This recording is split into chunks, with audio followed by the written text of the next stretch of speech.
I think we got a heck of a shot of winning. We can beat anybody in the world, and I think we're going to win next Sunday. David Wells has pitched a perfect game. 27 up, 27 down.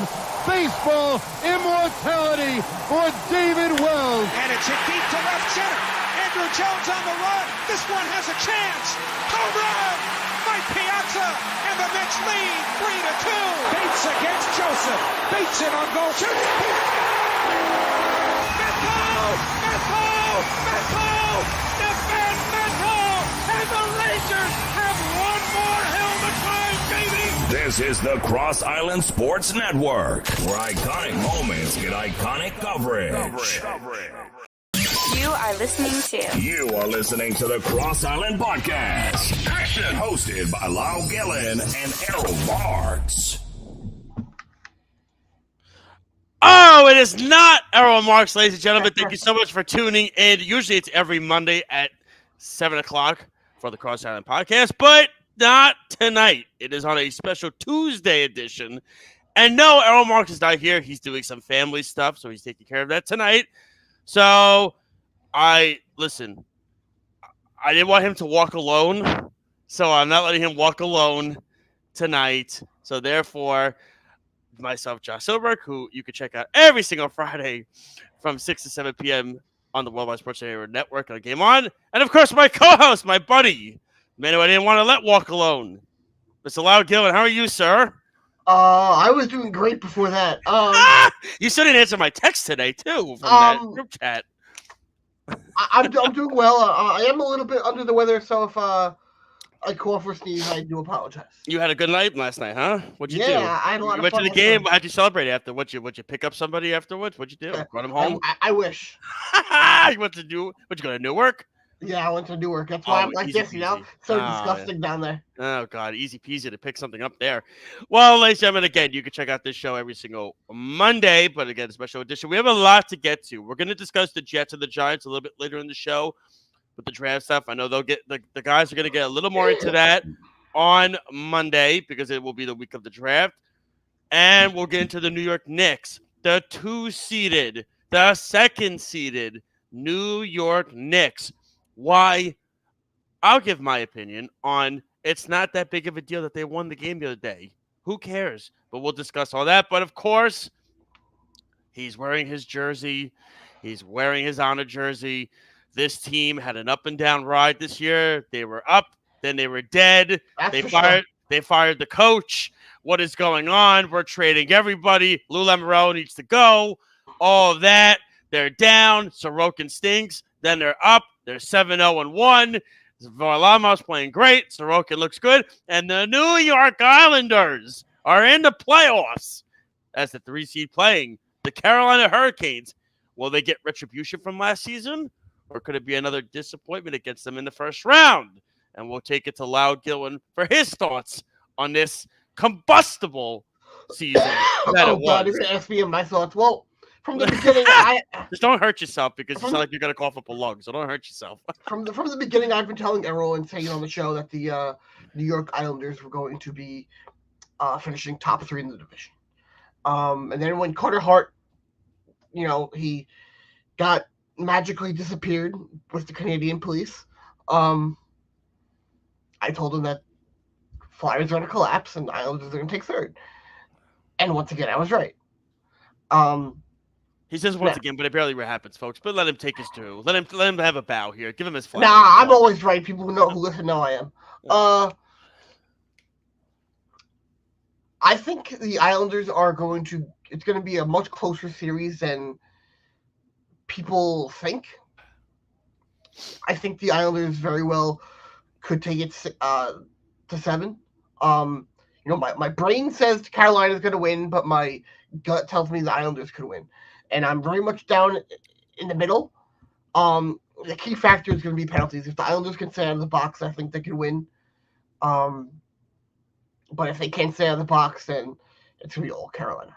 Well, it's going to be the big thing that the New York Islanders are going in with. One is momentum. That's number one. Number two, they have the goaltending. They have the big goaltending advantage. This is this is what Carolina does every single season. One year they get Ronta, then they get Nedeljkovic. This year it's Kochetkov and Anderson, and they get. But listen, kudos to Carolina; they're able to make it work. You look at Carolina's depth. I actually went out to dinner with Errol a couple weeks ago, and we were discussing. Sounds like a horrible time. We were discussing Carolina. Actually, we were talking about. And I said to myself, you know, it's interesting. I really feel like Carolina is good, but I don't think they're as good as people make them out to be, because when you look at the depth of that team, first off, defensively, they have a lot of offensive defensemen that pinch into the zone. We know what they do. They're not blue line. They're not at-home defensemen. That's not what they are. Yeah. They're not back checkers, okay? They're not forecheckers, I should say.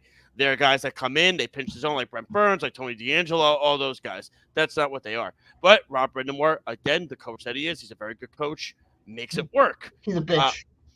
That too, he's a big complainer. We know that. But then you also look at he finally moved Gensel to the top line, which I know he didn't want to do that with Aho and everything like that. But I mean, you were really going to make Drury his center on the second line? I mean, really, like, you got Gensel to be your best player. And the thing is, look at Carolina's team. Actually, it was interesting. Actually, Speedy brought this up to me the other day. Carolina has, I believe, I could be wrong, I believe it's between 10 and 11 players that are up for free agency after the season, if I'm not mistaken. I have to find out Speedy. That's what Speedy told me. He could be. Speedy's very good with numbers, so he could have been right on that. But you also look at it like Jake Gensel's another. He's going to be a free agent. I don't think he's going to resign there. We shall see. It's going to be a big cap hit for them. They do have a lot of UFAs after the season. A lot of UFAs. They have 1, 2, 3, 4 on defense. Yeah. They have 1, 2, 3, 4 on forward, but then they have 1, 2, 3, 4 forwards that are RFAs and 1 defenseman that's an RFA. So Speedy was about right with the number. Yeah, and then their projected cap space is just about $28 million next season. Okay, so they'll have money to spend and everything like that, but it's a matter of how are they going to spend it and what are they going to spend it on. You know, Gensel's going to want a massive contract. Will Jake get the deal? Gensel's done a nice job with Carolina. Everybody was wondering, is he the guy that can be what he was with Crosby and everything of that nature? Well, he's got Sebastian Aho with him because Brindamore was so stubborn. He didn't want to freaking put him on the top line. He wanted to. And I understood what Brind'Amore's theory was.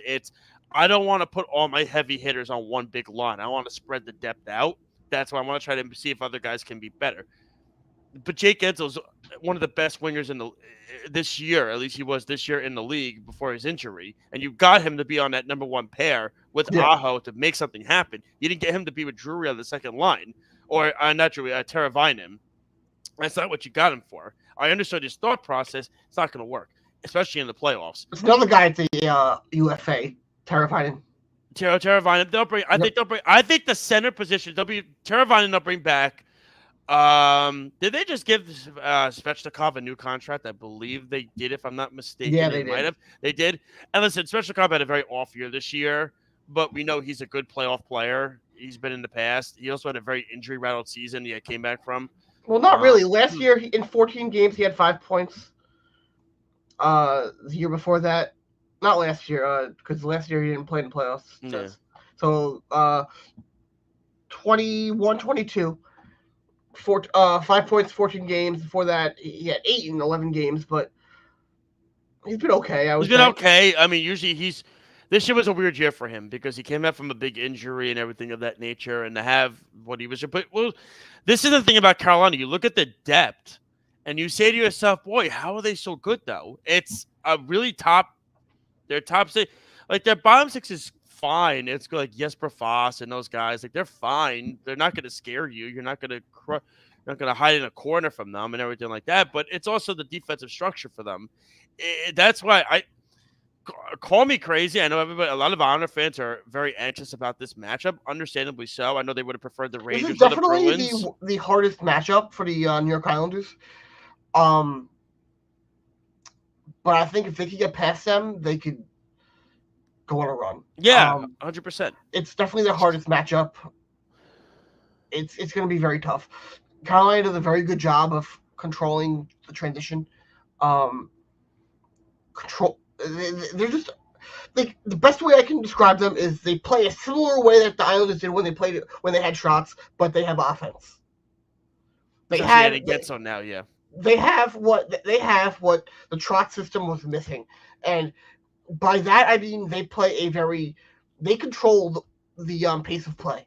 They're a very good team, and that's how come they can get away with not having stellar goaltending, because they just do a very good job of limiting the opponent's chances. It's when the playoffs roll around. And that goaltending is when it really needs to come into play. Like, we've seen it 2 years ago. We saw it against the Rangers, and then last year we saw it against the Panthers, where those were the series when 2 years ago when they lost to Shesterkin, and then last year when they lost to Bobrovsky, it's shoot. Okay, we really needed a goaltender, and they really did. They didn't do it, and now they got to go against Sorokin and Varlamov, and I know Lyle wanted me to start with the Rangers first, but I wanted to give the Islanders their flowers because Lyle's wearing their jersey. He's wearing their jersey and everything like that. Which I'm regretting. It's really hot in here, so I'm like. Well, if you have an undershirt, you could leave that on, but please don't scare everybody. All right, that's another episode for another day if you want to go on another network. But listen. I could definitely see the Islanders winning this matchup. Right now, gun to my head, I'm going to pick Carolina. I would because of just the team structure. If the Islanders win this series, it's not going to surprise me. It's really not. People are like, oh, my God, the Islanders have a shot. Hell yeah, they have a shot at this. Now, is Noah Dobson, is he healthy? Is he on the ice? Is he playing? He's day-to-day. Okay, because that's I don't know how much of he actually is day-to-day, or if they're just hiding something like they always do. Or if they're just resting him until playoffs and letting him be healthy. But they really haven't said anything about it. They never do. Except that he's day-to-day, so we'll see. Well, for the Islanders need him very much. You saw how much they were missing him against the Rangers on that Saturday, and they really had to make adjustments against the Devils. And you still, even in the Montreal game, even when he left the game in the Montreal game, they had to make adjustments. They definitely struggled transitioning the puck out of the defensive end and moving it up. Especially now, you look at the Devils. There was a point in the third period they had 10 shots. Now they were scoring, but the Islanders had 4 shots, and I think they had 4 goals or something like that. Some wackadoo number they had. But they weren't sustaining pressure. And having your best puck-moving defenseman out of the lineup, that hurts. And if he's there, they're a much better team. Has 70 points on the year, and it's for a reason. He's very, very good puck-moving defenseman. He's going to get Norris Trophy votes. He's going to get probably will. He's good. He's not going to win it. He's not going to win it, but he'll get votes. He might not get nominated. He might finish 4th or 5th, but he'll get some votes. Yeah, he'll get votes. Exactly. I think that if he's there, they have a much better shot at beating Carolina. Oh, 100%. If they don't. Yeah. But you saw Mike Riley. He stepped up a little bit in the game against the Devils and took that role. He stepped up against the Rangers. So they have other good puck-moving defensemen that can be sufficient for a game or two. But if they're missing him in a 7-game series with Carolina, that's a real problem. Yeah, I agree. But like I said, we'll see what happens. It's looking like they're going to play Sunday. We don't know the time yet. Nothing is the only thing I think is guaranteed right now is the Knicks are going to play Saturday and the Rangers are going to play Sunday. That seems to be the one guarantee right now, and that's just going to be Saturday Knicks, Sunday Rangers, Monday Knicks, Tuesday Rangers, and it's just going to be flip-flopped. And then who knows if you get to an Eastern Conference Finals and in both the NBA and the NHL, you could have the Rangers and Knicks travel together versus the Celtics and the Bruins traveling together. Dolan would love that. He'll save so much freaking money and everything like that. He'll be thrilled. But that'd be interesting. That would be fascinating to see. I think Dolan would prefer it if it's the Rangers than the Knicks. He loves the Rangers more than the Knicks. People don't realize that he loves his Rangers more than he loves his Knicks. People don't, because they always see him on the court, on court side. They always see him court side. With the Rangers, he's always hiding in the box to watch the games. He doesn't go down there at ice level or anything. And he's always loved his Rangers more than his Knicks. That's the facts. That's come out. And he has said that too, which I don't know why he would say that, but he did. But, I mean, I digress. I think he should love all his teams equally. It's like loving a child. You should love all your children equally. You shouldn't love one more than the other. Unless you're a real dick. Then you might love somebody less than the other. I'm gonna record that And for a couple of years, we can play it back. No. Listen, we all should love everybody equally. Okay? That's how it works. Oh. No, we shouldn't. By the way, so let's get to some Liverpool, Manchester United. No. It's a running joke we have. It's going to keep going, by the way. It's awesome. That's for all the years of trolling, by the way. Just letting you know. That's like years of trolling from you. It's going to be wonderful. Next time you see me, I might have a solid jersey on. Could happen. Or maybe I like Arsenal. I don't know. We'll figure it out.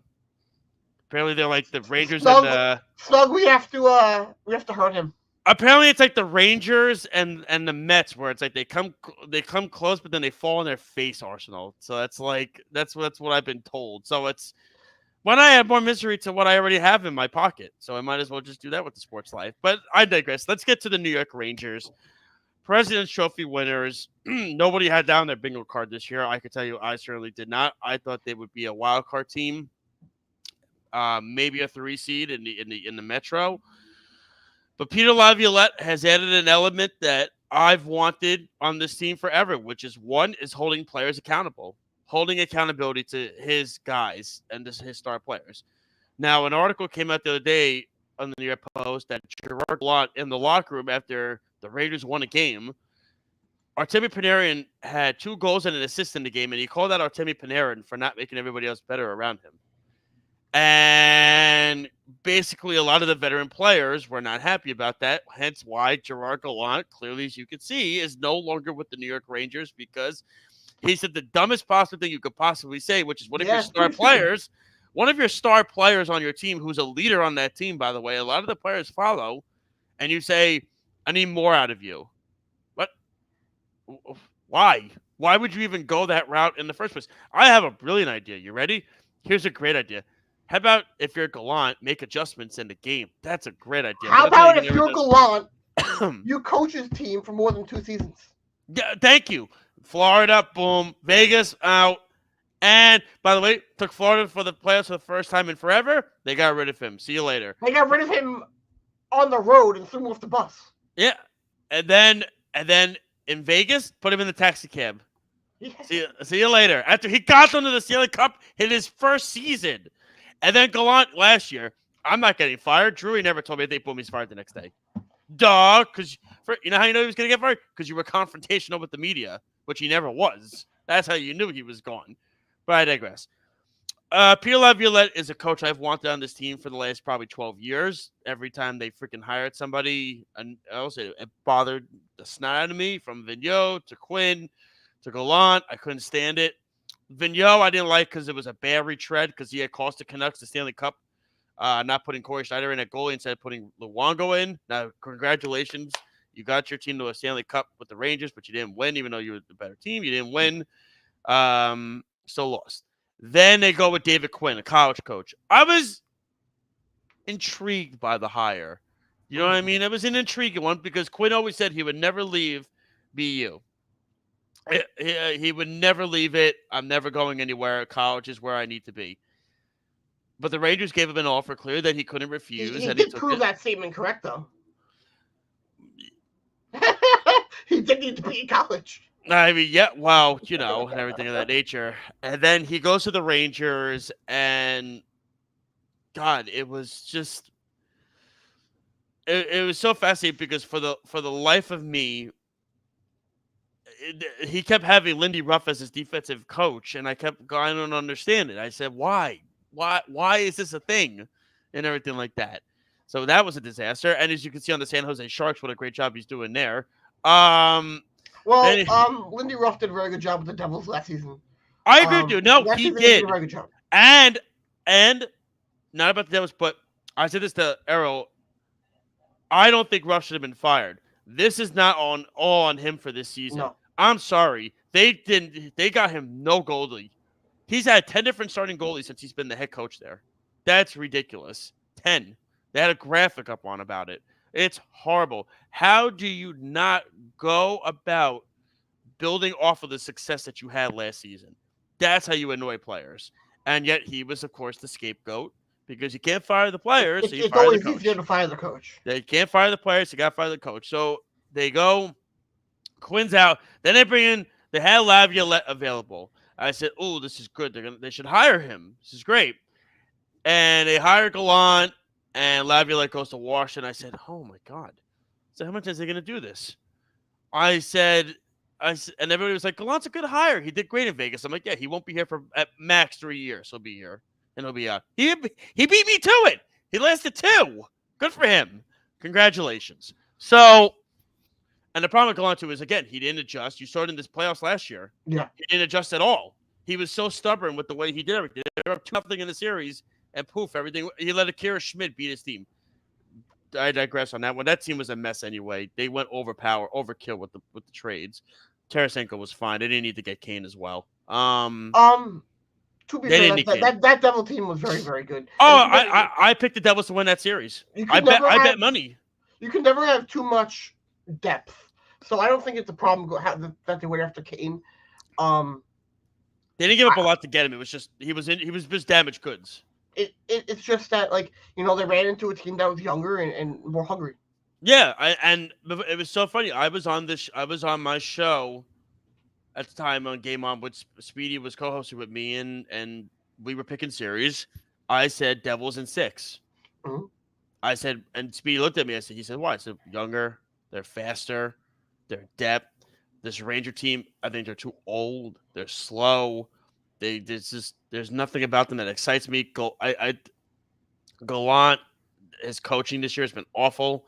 So they finally got a breath of fresh air. And some people were mixed on the whole Laviolette hire. Another retread and everything. And there were 2 guys that I actually wanted. I said Laviolette would be the retread that I would want. Chris Knobloch would be the coach that I would want to bring up as the young guy that I want to bring up. He was the head coach in Hartford, got them the championship last year. He goes to Edmonton, turns their entire season around. So good for Chris Knobloch. So either way, they were in a good spot. I was excited when they got the Laviolette completely got this team to look at what he did with.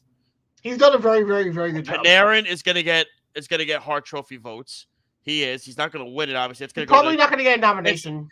No, he'll probably be like 5th or 6th. It's gonna be cool. Kucherov's gonna run away with it. I mean, that's it'll be Kucherov, McDavid, and McKinnon that get nominated. Probably, exactly. I mean, he'll get votes, but he's had his best season of his career.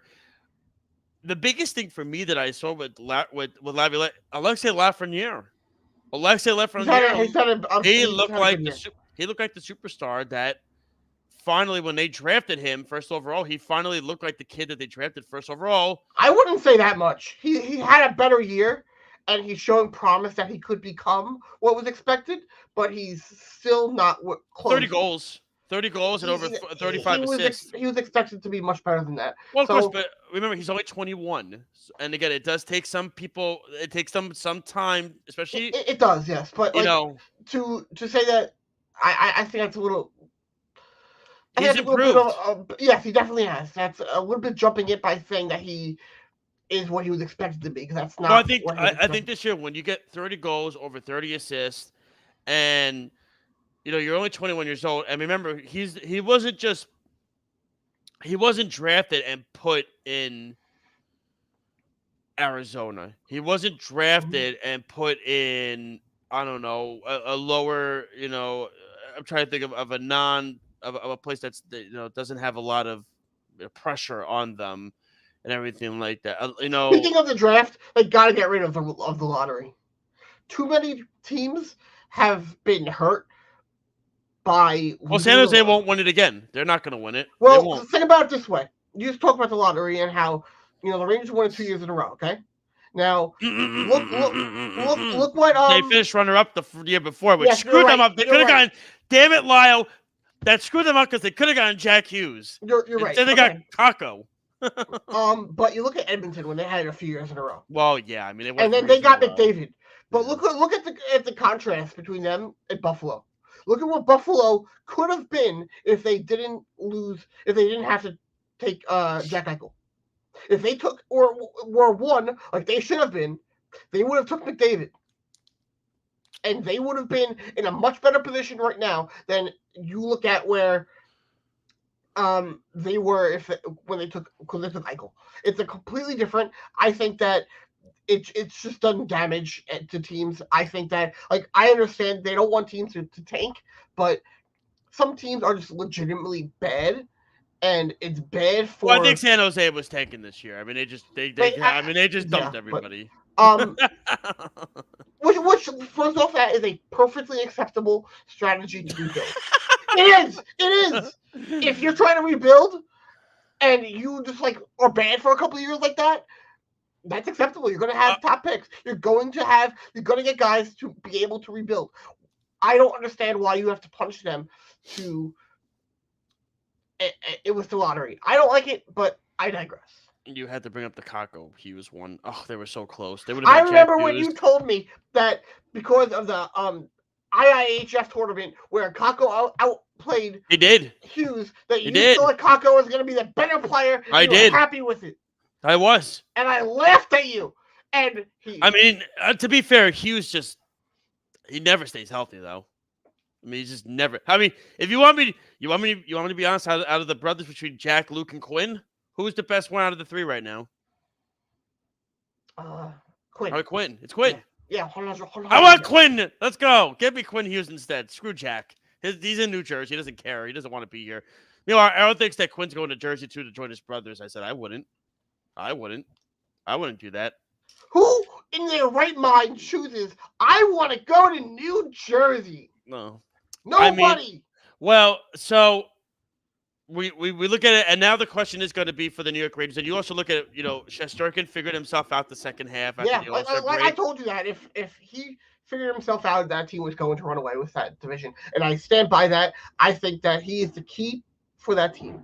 Because if he was not where he has been for the last month to 2 months, I don't think they win division. I mean, he's not going to get – I mean, he'll get Vezina votes, but I don't think he's going to finish in the top 3. Or he might. I have no idea. I mean, Hellebuck's winning it again, so it doesn't really freaking matter. Hellebuck's winning it again. I mean, it's crazy. It's gotten ridiculous at this point. But the Rangers, they still don't know who they're playing. No, they don't. They have no idea, and it's 3 teams. Now, I have the scenarios I can bring up here. Oh, please. Oh, wow. Oh, God, Lyle. Oh, jeez. I can't move you around. That stinks. Here, do you want me to mute? Do you want me to stop my camera? Here. No, you're fine. Turn it back on. Oh. Okay, so I will read them. This is ridiculous. The Capitals, if they win against Philly, they clinch. If they get 1 point versus Philly and a Red Wings loss versus Montreal, they clinch. If they get 1 point versus Philly and any Penguins loss versus the Islanders, they can clinch. If the Red Wings, they need a win against Montreal in any fashion, then have the Caps earn 1 point or less versus Philly. Then you have they could get 1 point versus Montreal, a Capitals regulation loss, and a Penguins 1 point or less. Now for the Penguins, this is funny. You get any win versus the Islanders. It's the greatest tweet ever. And Capitals and Red Wings each get 1 point or less. Or 1 point versus the Islanders and the Capitals and Red Wings both lose in regulation. But wait, there's more! Exactly. The Flyers regulation win versus Capitals and a Red Wings regulation loss versus Montreal. He's here losing. And a Penguins regulation loss versus the New York Islanders. So, that's a mouthful. Aren't the Flyers technically still in the scenario in some weird? It's like a weird wonky way they're in it, but it's very odd how they're still in it. I think that's the Flyers there, the last bottom part. That's messed up. He didn't use the right hashtag. That's why. Oh man, he didn't use the right hashtag, and it didn't show up. How dare you, Frank? Oh, and then everybody's been asking me the question, who do you want the New York Rangers to play? I'm going to tell you right now, I want the Rangers to play the Red Wings, and only because I like chaos, and I think your show with Eric Bowe would be chaos, and I would love it. Oh, he would be all over that. I mean, he would. And he would write an hour before the show, because we have our show meeting an hour before the show, me, him, and Speedy, and he'll just start rambling off his ideas about why the Red Wings will win the series. And some of them will be like ludicrous ideas. See, what I would do is he'll be like, oh, the you should goalie. tell him to save it for the show. So I do. but it's so sickening that I'm going to be vomiting on both times. It's really kind of say, well, what if Shesterkin flubs the puck and Dylan Larkin's there and he just pokes it in overtime, and it's just like that. The Red Wings are up 1-0, and I'm like, listen. Just I'm like, relax. I mean. In case you're watching and you don't know, Eric Bowe is his co-host on his show that's in his background, Game On, that airs Friday nights on the Worldwide Sports Radio Network. It's a funny show as hell, by the way. It's so good. Airs what time? 6 p.m. on Fridays? 6 p.m., me, Eric, and Speedy. Worldwide Sports Radio Network is owned by my usual co-host, Errol Marks. Mm-hmm. So that's the connection here. But continue with tell us. Nice plug. You want, yes. Everybody is asking, who do I want? Because, you look at you're looking at each team, right? You look at Detroit, they don't have an experience, but they have between Larkin, you have Patrick Kane, who looks healthy. You have the Lucas Raymond, who's had a nice year for them as well. And then you look at Pittsburgh. God, and then it's like, we missed the playoffs last year. We can't miss it 2 years in a row. That's ludicrous. Wow, that's why, we trade Genso and Rui. Hey, all of a sudden we're back in the playoff race. How did that happen? They're terrible defensively. Carlson's having That's really weird, by the way.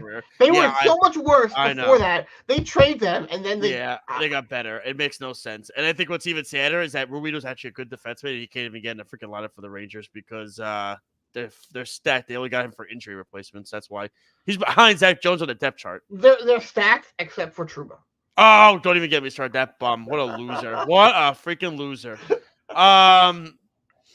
But you have Crosby, you have Malkin, who could still do damage. Crosby could get a surprise nomination if they get in. He could get a nomination for MVP. He should. He has carried that team back into. It's everything else stinks. Their goaltending stinks. Their defense stinks. Their depth stinks. They're not a good team, but they're hot right now. And then you have Washington.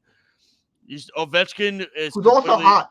They've been playing well for a while now. Yeah, they have, and they've given the Rangers fits this year. Troy Lindgren's playing well. Wouldn't that be funny to place his brother Ryan in the playoffs?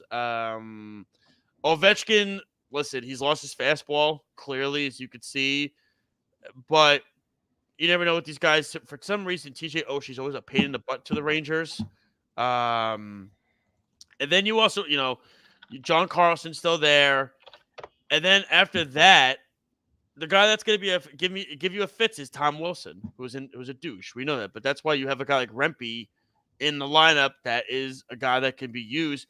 And Rempe's going to play in that lineup. He's actually, everybody says he's just a fighter and everything like that. The truth of the matter is with Rempe, if you look at him on that fourth line with Goodrow and with VC, he actually fits them nicely because the problem is with Brzezinski on that fourth line, there's no size on that line. What'd you say? He sucks. Rempe? Yeah. No, he doesn't. I don't think he does. I don't think he does. What I would do is I would leave him in front of the net every time. He plays like 5 minutes a game. Because he's on the fourth line. It doesn't matter. That's all the fourth line ever plays is 5 minutes. No. It's a situational line, so it really depends. But he's very good defensively too. By the way, in all seriousness, is he great? No, but he is good defensively. He does have stature on him, which is good. He actually knows, and he has a good reach, which also helps with poking the puck away at times. But the big thing about him is that he actually does screen goalies, which is huge. You can use somebody like that. I mean, both Matt Martin and Ryan Reeves both said it. A guy like that is useful, especially in the playoffs. You need a guy like that. What are they going to say? Why they could say he's cool, he's good, but he's not all that. No, they're gonna say something similar. Yeah, but you go by a veteran like that because here's the thing: when Tom Wilson's on the ice, do you think he Well, here's the thing: they're gonna say something to stick him up for because they're all part of the union and they're all players and coworkers. They're gonna say something because if they go out there and trash their play a coworker like that, that's a bad look for them. So they're gonna say something, even if they don't agree with it. They're gonna say something that is positive. Like I said, I mean, we could go on with Rempe, but I like the fact he fits. I think he's a dirtbag and he shouldn't be in the NHL. Okay, that's okay. That is your prerogative. You are allowed to feel that way. You are allowed to feel that way, sir. I have no argument against you about that. Nobody ever. And I think it is absolutely disgusting how Laviolette defended him when he intentionally stuck his elbow out and elbowed whoever it was on the Devils right in the head, and then he went and called a clearly accidental hit vicious. I thought that was very hypocritical, and I think that why are we going is backwards? a horrible player. You are 100% correct. Yes, why are we going backwards? Like, what is this? Your hate? I tell that to my dog all the time when I walk in. Why are we going backwards? No, but I mean, like, we're supposed to be a non-biased podcast show here. What is going on here? This is crazy. I'm just calling it out the way I see it, okay? Oh, my goodness. I mean, you know. Well, hey, I called Rod Brindamore a bitch earlier. I can't be like Rod Brindamore doesn't play for any New York team. He's still a bitch. So that's what I'm saying. You can do whatever you want. He doesn't play here. I digress. So we're gonna have to do a basically. Who do I want the Rangers to play? I would probably have to pick the Washington Capitals. I think that's they're slower. They're older. They don't have as many superstar players on their team. They really don't have any superstars. Now they have been hot for a while, but they still have a goal differential of -40. It's -40. They can't score. That's insane. It's -40. They cannot score. Ovechkin is completely. He's just not what he is. I think that's a team. The team that would scare me the most is Detroit. I think the Rangers could beat any of these three teams. I think Detroit is probably the scariest team for the Rangers. Yeah, I mean, but I think they'll beat any of these three teams. I do. I'm not concerned. It's the next round when I'm curious.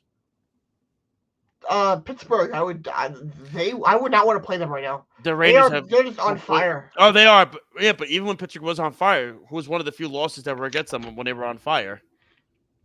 It was when the Rangers scored 7 goals on them in Pittsburgh. Yeah, that's pretty good. Yeah, well, because they don't have a goalie. Nedeljkovic is their goalie. Yeah, I'm looking at the Capitals right now. It's ugly. Their differential. Don't even look at it. No, I'm looking at their like forward stats. It's bad. That is really bad. Like, is Oshie even healthy, by the way? I'll check in a minute. But you have Dylan Strome, who has 67 points. Ovechkin has 64. John Carlson has 52. And then the fourth highest is Tom Wilson at 35. Oh, God. Yeah, it's brutal. And you asked about Oshie. Is he even healthy? For your sake, probably. I don't know. That's a bad team. Yeah, he is. It's not a good team. But for some reason, they give the Rangers fits. It's more been Lindgren this year. The goalie has been giving them fits, but... and everything. What? Music. What? I didn't hear you. What'd you say? Okay, I fixed it. What is happening? Okay. All of a sudden, my computer started playing music, and I'm really confused. Oh, nice. But that is for our hockey. Now we transfer over to the NBA, where the New York Knicks are the 2 seed, and we don't know who they're playing either. How wonderful. See, I'm this entire playing shtick is crap. I hate it. I think it's stupid. If I was the 7th seed and I got bounced, I would be beyond. No. So here's how it works. The 7 plays the 8. Yeah. The winner moves to play the 2 seed. Yeah. The loser plays the winner of the 9 versus 10 game. So the Hawks are playing the Bulls, and the loser of that game is eliminated completely. The winner of that game will play the loser of the 7-8 seed. And so, for example, if the Sixers beat the Heat, the Sixers play the Knicks, the Heat would then play the winner of the Bulls Hawks. If the Bulls or the Heat win, this is like just stupid. And then one play then they'll play the Celtics. Well, I mean, look, that would be easier said than done, but you know, it's just another game to get money out of the fans. Exactly, that's all it's about. But look, everybody keeps telling me, Josh, who do you want to face for the Knicks? Do you want to face the Six? I actually called up. I actually got through today. I got through the Chris Mad Dog Russo show today on Sirius XM. I like Chris. He's the only guy I can listen to with sports talk in New York. Literally the only guy. I can't listen to anybody else. And he's on Sirius XM. That's how bad it is. But I digress. They say to me, you know, and he brought up yesterday, he kept bringing up the Sixers with Maxey and Embiid and the Heat with Adebayo and Butler. Great. Wonderful. They deserve the praise. But we are all forgetting that Jalen Brunson is going to finish like 4th in the MVP race, right? like we are all forgetting that he took a team when Luka Doncic got hurt a couple years ago with the Dallas Mavericks to the second round of the playoffs against the Utah Jazz, the 3-seeded Jazz, by himself. Just to let you know. The Knicks finished, I believe, third in the NBA in offense this year and third in the NBA in defense this year, if I'm not mistaken. I could be wrong about that, but they finished top 5 in both categories. So I'm just trying to figure out what it has to take for somebody to just give the Knicks a little bit of respect. And I think what it's going to take is them winning a series against one of these two teams. Now, I think Philly's going to be the team that they play. Well, Philly is definitely going to be the harder because isn't Joel Embiid coming back? So he was out pretty much. He had surgery, came back, then he got hurt again, and now he's back again. So he can't stay healthy. Yeah, that's true, and he's a terrible playoff performer. He's an awful playoff performer. Hence, last year they were 3-2 against Boston. I think the Knicks would be better off if he wasn't playing. Well, and water's wet. Yes. Yes, but here's the thing. When you're facing a guy like Joel Embiid, here's what you have. You have Mitchell Robinson, and you have Isaiah Hartenstein. Excuse me. So what is up with he tore his shoulder. Randall? He's out for the year. He's not coming back at all? He's not coming back at all. That's what I thought. Which, you know what? Honestly, here's the thing. There's two key guys to this Knicks team. Josh Hart has been great filling in. Been fantastic, but there's two key guys. There's two key guys that have to stay healthy for this Knicks team. If they want to go far, and I think they will. Obviously, Brunson and OG Anunoby. Those are the two guys. Here's the thing. You have Robinson and Hartenstein can guard Embiid and take him out because those are both really good defensive players, especially Robinson, who's one defensive player of the year, 7-foot center, can guard Embiid. Maxey is going to be guarded by OG Anunoby, who's RJ Barrett said it in his exit interview yesterday. RJ Barrett's quote was, "I'm not going to be OG Anunoby. He's probably the best defensive player I've ever played against." That's the guy you traded for to get him. Yeah. So you take him, you added DiVincenzo, great scorer this year. I love the contract when it happened. Hart's been fantastic filling in. He's also funny as hell. If you ever watch the Roommates podcast, it's so freaking funny. It's hysterical. They're trying to get Thibodeau on the show, and it's like they said they made a bet with Thibodeau. If we get higher than the 3 seed, you have to come on the Roommates podcast because Tibbs hates doing stuff like that. That's why he's so uncomfortable with it, but he'll probably do it. But you look at this team too. Bojan Bogdanovic has started to find his rhythm coming off the bench when they got him from Detroit. Miles McBride, who I loved when they got him as a second-round pick. The only reason why they got him as a second-round pick is because people thought he was too short out of West Virginia, and he should have been a first-round pick. So you have that. Robinson, they got back. Ginormous for that team. The way this Knicks team goes, and then Russo said on his show, I think the Sixers and the Heat could go up another gear. I don't think the Knicks can. I completely disagreed with that.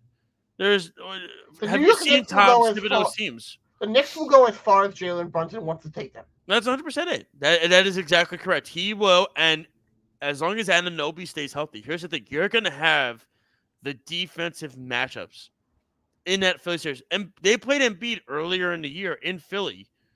When Embiid was healthy, by the way, and they beat him by 26 points. So, I mean, to me, and we've seen Embiid in the playoffs. Maxey's having a very nice year, but you have guys that could cover for that. Miami actually would scare me more because they're a team that could go a whole nother freaking gear. They have the best, in my opinion, they have, excuse me, I think the best coach in the league in Spoelstra. I think he's the best coach in the league. Everybody says, oh, they finish 7th and 8th every single freaking season. Yeah, so look at what they do in the playoffs every year. They go to the finals every freaking year. They've been to the finals 2 of the last 3 years. Yeah. And you see what Jimmy Butler does in the playoffs. You see what Bam Adebayo, center, 7 feet tall. He dribbles the ball up the court like a point guard on some plays. Nobody else does that. Now they're a dirty freaking team. I think that out of the better teams in the East, so I'll say like the top 4. Besides the Celtics, so essentially the Bucks, Cavaliers. I'll go through the top 6 because they're all. Milwaukee stinks. Yeah, Milwaukee might not have Giannis, he's probably not going to play. And even if he did, they stink because Rivers is a horrible coach. The Cavaliers, I don't think are better than the Knicks. They're weak. They're so weak. I don't think the Magic are better. I don't think the Pacers are better. They can't play defense in it, and I love Orlando. The only threat for the Knicks right now, I would say, is besides the Celtics, of course, is the Heat. I would agree with you 100% about that. And look what they did to Boston a couple nights ago on national television. Yes. They went into Boston and beat them by 18 points. That's pretty good. On national TV, Boston had all their starting five. And the Knicks got the news that day that Randall was out for the season. Right before that game, what did they do? They go win by 18 points on the road. That, to me, is... Now, when you say the Knicks can't go another gear, I completely disagree on that. I think the Knicks knew what their problem against Miami was last year. They couldn't shut down... The problem with Miami is they always get these stupid guys like Strus and these guys who are not here anymore. But like last year, they find these stupid guys. Why did the Knicks play the Bulls 3 times in the month of April? Doesn't make sense. I don't know. Everybody was wondering that too. It doesn't make sense to me. But the problem with the Knicks was they couldn't stop the 3-ball from the Heat last year because that's what Spoelstra does. He coaches guys up. Gabe Vincent, Max Strus, Caleb Martin. These guys who they get who were undrafted guys that just chuck up threes and they kept hitting them. Duncan Robinson. But now you have guys that could close that out on the perimeter with OG, with DiVincenzo, all those guys who they got that can do that. Now, listen, it'd be awesome if Randall could play, but listen, Randall's not been a playoff player, so that's the other thing we have to think about. And this Knicks team is I think a lot of people are not really picking with them. They're picking against them. I think they're crazy. You're just going to write the Knicks off because they haven't been in this spot for a bit. So they were there last year. No, I mean they went the number 2 seed. They were the 4 seed. They got the second round last year. Yes, they did. But Jalen Brunson, a lot of what they're being carried by, Jalen Brunson isn't a guy in the NBA who is a massive star. No. Now he is. Yes, now he is. But here's the thing. It's only been a thing for 1 year. So a lot of people I feel like a lot of people in media in general they doubt those type of players at the beginning. No, they don't like the Knicks. That's what it is. They don't like the Knicks. I think it's just that they're getting carried, which they are. They're not just getting carried by.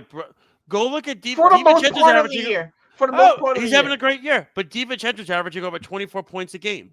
Go look at OG Anunoby. Look what he's doing. Of the year, it's Jalen Brunson carrying the team, which isn't a bad thing at all. That's the NBA.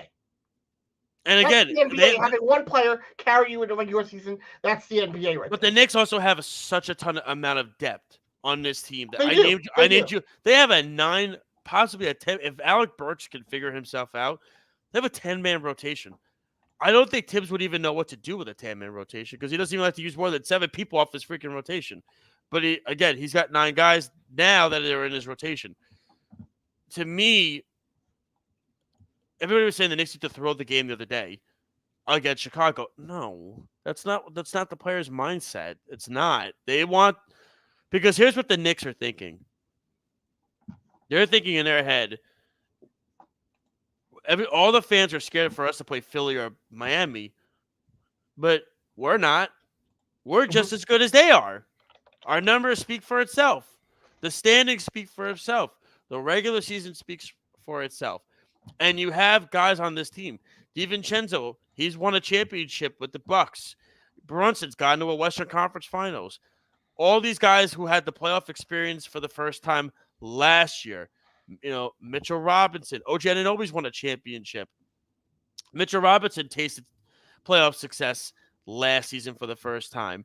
Miles McBride, playoff success last year. So a lot of these guys were able to really figure out what it's like to be at Madison Square Garden. And look at what they when did they extend Hart? This past offseason. So the NBA you could do it that early. Okay. Yeah, and Brunson has already come out and Brunson already said he's not even when his contract's up after he's not leaving. Well, see, why would you leave if you're that big of a star? He's not leaving. Well, Brunson already came out and said he's not leaving, and he actually does not want to be paid the max contract. He doesn't. He So does not. You could get another guy on the team. They already could. They could get another guy if they wanted to. They have the cap you could to have do two it. max contracts, right? Yes, they could get another guy if they want. And honestly, I want to see what the freak happens with Milwaukee if they lose in the first round. Because I know Giannis just signed a contract this offseason, but it wasn't for that long. Now, look, Giannis, he was saved by Milwaukee saved his family by drafting him and bringing his family over and everything. He's loyal to them. He's loyal to, as they say, loyal to a fault. But, the question remains is, who was that other superstar that the Knicks can go out and get? I know in the beginning it was Donovan Mitchell. The thing is, I don't think Donovan Mitchell fits what the Knicks are trying to do anymore.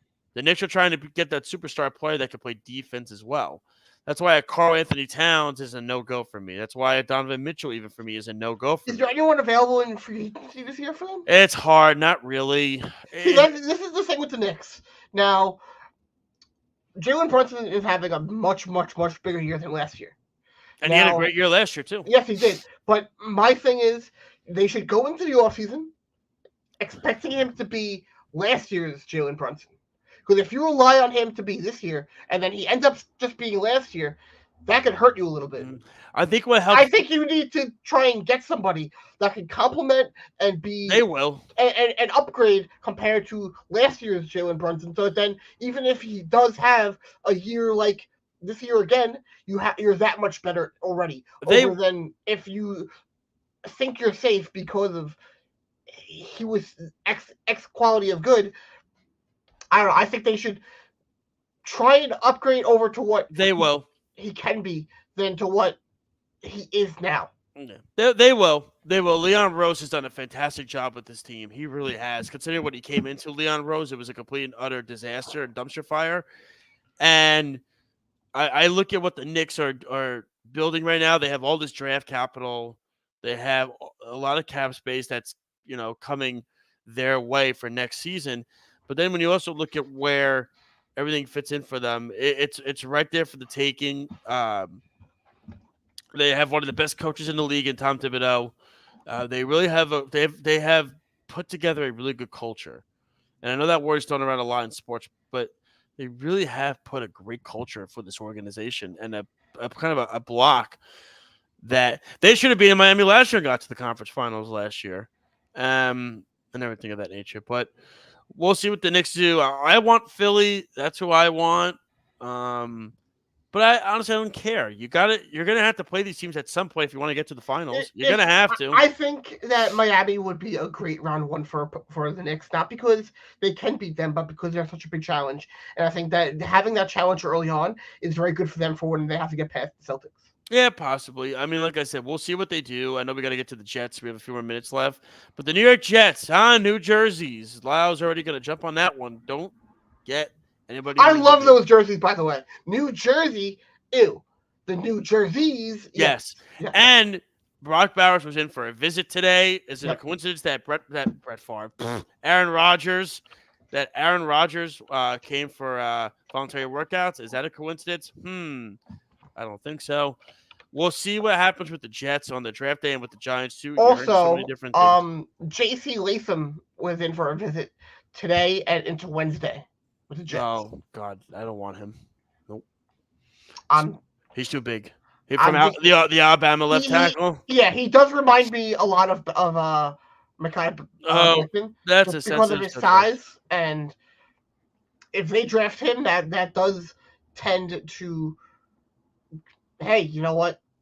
Joe Douglas has a type, and GMs have types with a lot of players, and it's like that with every sport. It comes to something, they have a type that they look for, and it could be that with Joe Douglas, he likes big, giant offensive tackles. And no, of course. I mean, look, like I said, if Odunze's there, I would go that route. I would say, obviously, Bowers is intriguing. I think drafting a lineman is the safe route. I think it is the safe route. I wouldn't be shocked if they traded down because Fatanu out of Washington is the guy I'm really starting to like because Fatanu, he can play all four positions. What I would do is I would call up the Vikings and the Broncos and have them start a bidding war now. Yeah, you could possibly. Yeah. Because well, they got you there's going can't to be a couple of quarterbacks that are up there. You are, but you can't do that just yet because you need to see where everything falls. Because I think You're correct. The top 4 guys are going to be picked in the top 10, and I think including McCarthy. It will be picked in the top 10. I was actually thinking Penix and Knicks are 2 guys who are going to be over there that could go. Knicks is starting to slip from everything I've been reading. People have been not liking his interviews, and he's also an older quarterback. Penix is a good player, but I could see him going in the later teens, kind of like a Lamar I'm Jackson. I'm not a fan of Penix, but how dare you? I think he's the best quarterback in this draft class. I'm just not a fan of that. Him and Daniels. I like him and Jaden Daniels. Love him and Jaden Daniels. I think they're going to be guys who are very good at the beginning, but then are going to not be good later on there. I like Penix because what Penix did, even though he lost a national championship game, look at what he did against Texas in the bowl game. Look at what he did at Indiana. Yeah. A basketball school, and he brought him to relevancy, and he goes to transfer to Washington. He gets him into the playoff. He's got an arm. He could get out of the pocket. He's accurate with his throws. He's a tall guy. He's a big dude. I like Penix, man. That's my guy. If I'm the Jets, I wish they could freaking draft him, but they're not going to do that. They'll probably take the Florida State kid. I'm hearing they also brought the kid from Toledo for an interview. They could take the Oregon State offensive tackle too. Fuaga? Yeah. Yep. Fuaga's going to be there. Fashanu will be there from Penn State. See, I am okay with them taking a receiver, but I think it's better for them to take. I agree with you. I think I think the tackle is a safer route. Tight end. I think tight end. I would rather have Bowens or Bowers. You mean Bowers or a tackle, just because I think they still need another receiver because Mike Williams has not been fully cleared yet. You need to make sure that he's fully expected to be healthy by week 1. It doesn't really help me. I need him healthy for training camp. Aaron Rodgers. 100% correct with that. Aaron Rodgers has a very complicated playbook, so we need to get that figured out. Is Taj Boyd still a free agent? Tyler Boyd, you mean? The wide receiver from Cincinnati, yes. Yeah. He is. I think he is. They could add him. What did you say? You said Taj Boyd? No, that you're thinking of the quarterback. I probably just said the wrong name by accident. Yeah, it's Tyler Boyd. Come on, Lyle. Taj Boyd is gone from Clemson. That's years ago. Out with the old, in with the new. Well, anything you want to go over? How about by the way, really quickly, how about the Mets game back to 500 and the Yankees still dominating? By the way, shout out to John Sterling. Kudos on a wonderful career. He should have retired a long time ago. He'll be healthy. So what is your favorite John Sterling quote? Oh, there's so many of them. Oh, God. Oh, my goodness. How about every time he thinks the ball's a home run and it's caught to the baseball hits him in the head? My favorite interaction between him and Susan. It's when the Yankees put Nick Swisher batting second, and Susan goes to John Sterling. You know, I really love him in the 2-hole. I don't know. I mean, by the way, we have another retirement that just came out today. Oh. And I want to say a big giant F off, because I don't want to say this on Twitter. A big screw you. I'm so glad you're gone. To Jack Edwards, the biggest idiot in NHL broadcasters ever. I hate him. I am glad he's gone forever. I am so glad he's retired. He has said some of the most horrible stuff I have ever seen. Forever. I know your dad probably loves him. Jack Edwards. Well, I'll talk to him about that, but he's a piece of shit. Then again, not your dad. No, Jack Edwards. Your dad's a lovely human being, by the way. Then Jack again, Edwards, not a lovely human being. Then again, my dad also thinks that my dad would rather have Tim Thomas and goalie over Henrik Lundqvist. So it's Tim Thomas, former Islander. So is Roberto Luongo. So is Zdeno Chara. Twice. Roberto Luongo and Chara actually played for them, though. Yes, they did. All right. Well, that is, I believe, our show, Lyle. Yes, that is our show. This has been awesome. Thank you so much for having me. Errol will be back next week. Appreciate it. Good luck this weekend.